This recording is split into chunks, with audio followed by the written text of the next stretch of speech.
Preparo i spavassinos de Scano Montiferro, dei dolcetti originari appunto di questo paese in Sardegna. Gli ingredienti che mi occorrono per realizzarli sono: per il ripieno 250 g di listarelle di mandorle tostate, dopodiché 100 g di zucchero semolato, 100 g di zucchero a velo e 100 g di albume d'uovo che ho già messo nella ciotola della planetaria, più un limone grattugiato biologico. Dopodiché dovremo preparare anche una sfoglia con 250 g di granito sardo, acqua circa 100-120 g, dopo vediamo quanta ne necessita, più 35 g di strutto.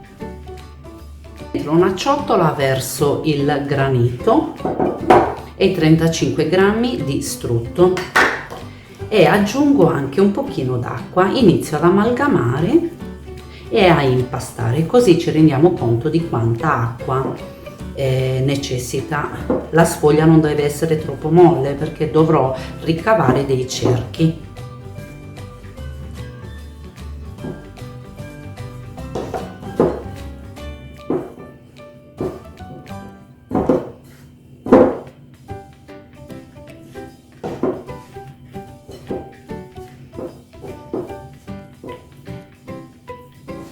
Porto sul tavolo da lavoro così impasto per bene.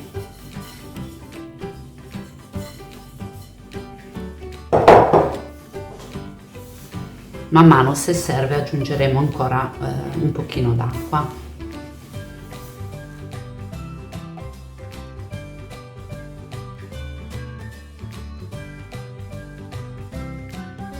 Dopo aver impastato bene, dobbiamo avere una consistenza abbastanza duretta, quindi acqua qua ce n'è ancora un pochino, erano intorno ai 120 grammi e mi sa che ne ho messi 100. Poi dipende anche da quanto è asciutta o umida la farina, insomma il granito in questo caso. La pasta violata è quasi pronta. Poi la lasciamo riposare una mezz'oretta. La vado a mettere dentro una busta da congelatore e la lascio riposare una mezz'oretta.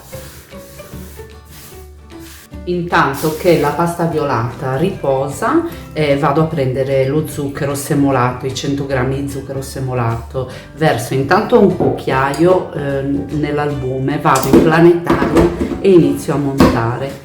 Lascio montare e man mano a più riprese andrò ad aggiungere zucchero fino a quando lo avrà preso completamente e avremo una meringa bella compatta e solida.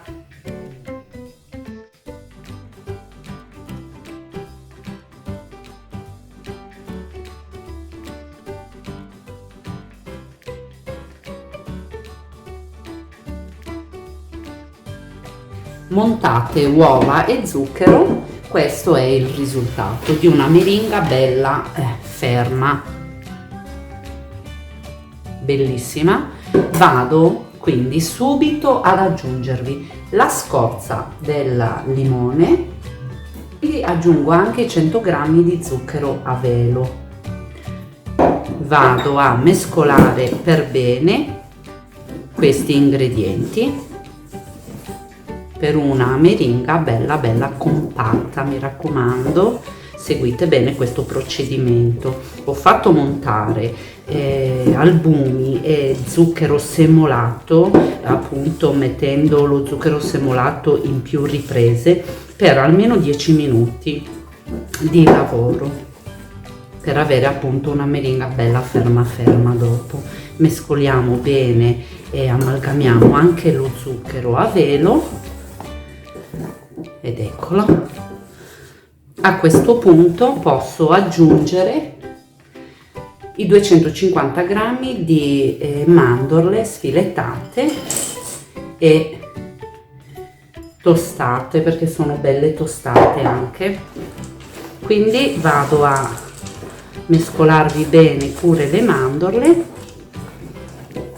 Ecco qua.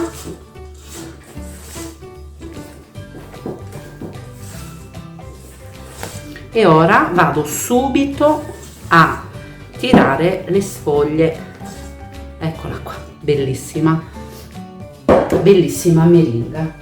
Io ho preso un pezzo di impasto e vado a tirarlo leggermente con un mattarello, dopodiché vado a tirare la sfoglia con la sfogliatrice.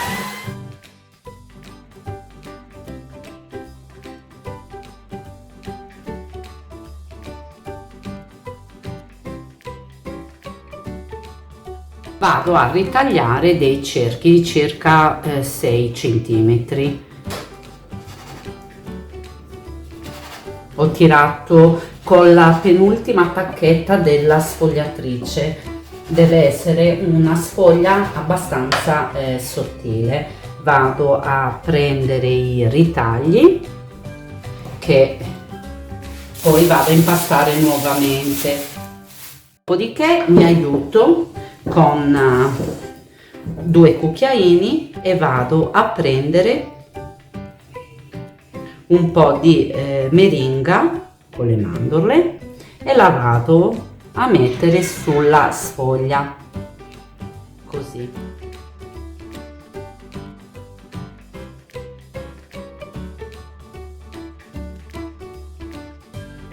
Ed eccola qua.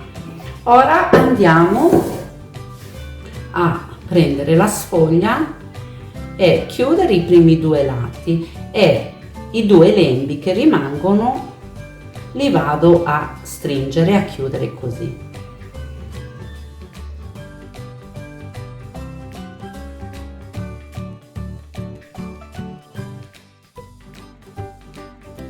Sistemo i spavassinos de Vizu su una teglia del forno rivestito di carta forno.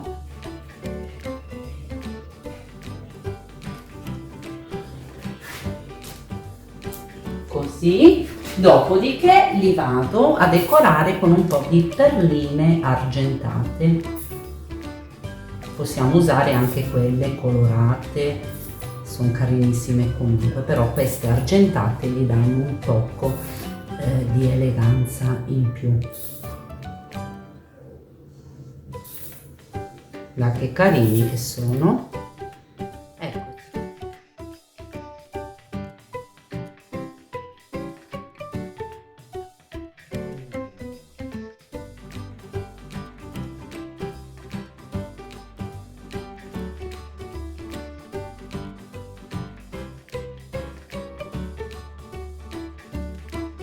I spavassino de Vizu possono andare in forno preriscaldato se statico a 130 gradi, se invece ventilato a 100-110 gradi per circa un'ora e mezza, fino a quando le meringhe all'interno si saranno asciugate per bene. I spavassino de Vizu dopo un'ora e mezza sono asciutti, quindi vado a toglierli dal forno e lasciarli raffreddare. Eccoli qua, i spavassino de Vizu o bianchinus de Vizu. Perché questi 2 nomi? Perché cercando sulla rete, insomma, questa ricetta ne ho trovate di diverse dove appunto venivano chiamati anche con questi 2 nomi, o bianchinus de Vizu o spavassinus de Vizu. Oltretutto in alcune ricette veniva aggiunta l'uva passa, venivano aggiunte le noci e anche i semi di finocchio. Questa ricetta invece prevedeva solo le listarelle di mandorle tostate e la scorza di limone. Se questa ricetta vi è piaciuta, mi raccomando, mettete un pollice in su, condividete il più possibile con i vostri amici, così mi aiuterete a far crescere questo canale. Sotto in descrizione troverete tutti gli ingredienti per poter realizzare a casa questi dolcetti belli e buoni.